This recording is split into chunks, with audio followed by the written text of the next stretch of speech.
नायगाव तालुक्यात मन्याड नदीचा पूर। नांदेडमधील मन्याड नदीला एका महिन्यात 3 वेळा पूर आलाय, ज्यामुळे नायगाव तालुक्यातील सुमारे 900 एकर जमीन खरडून गेली आहे। शेतकऱ्यांचं प्रचंड आर्थिक नुकसान झालं असून ते तातडीने मदत देण्याची मागणी करतायत। नाम केशवराव शिंपाळे, शेळगाव गोरी, तालुका नायगाव, जिल्हा नांदेड।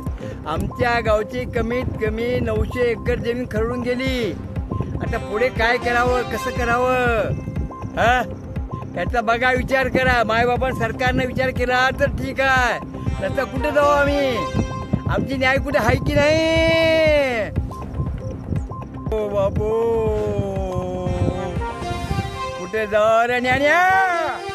साहेब, आमची विनंती राहील, बरी सरकारला नकर, काय करायचं थोडं करावं न द्या आमच्यावर। एकतरी 50,000 देतं, काय ते बी काही होईना, वाहून गेलं पूर्ण।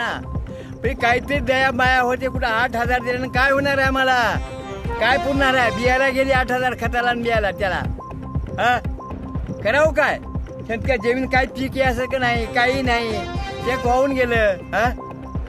साहेब, आता तर दसरा संपला, आता दिवाळी आली, तुमच्या उद्घाटन करायला द्यायला 10,000 रुपये झालं तर ठीक आहे, नसता आत्मधन करायची पाळी आहे मला।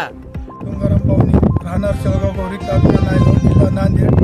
आमच्या शेताची अशी अवस्था झाली, चक 2-3 वेळेस पूर येऊन पूर्ण खरडून गेले। वावरामध्ये रेती येऊन बसली, आणि काय खायचं, काय खरं कसं राहायचं, काय नाही ते शासनानं बघावं। काही शेतीतलं काढावं, काही लेकरं बाळाला शिक्षण शिकवावं, काय करायचं शासनाने निर्णय घेऊन हेक्टरी आम्हाला 50,000 अनुदान द्यावं आणि आमची कर्जमाफी करून टाकून द्यावं।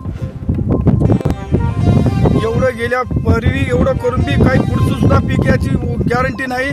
शासनाने एवढी काळजी करून विमा आम्हाला पदरात टाकावं, एवढी आमची कळकळीची विनंती शासनाला।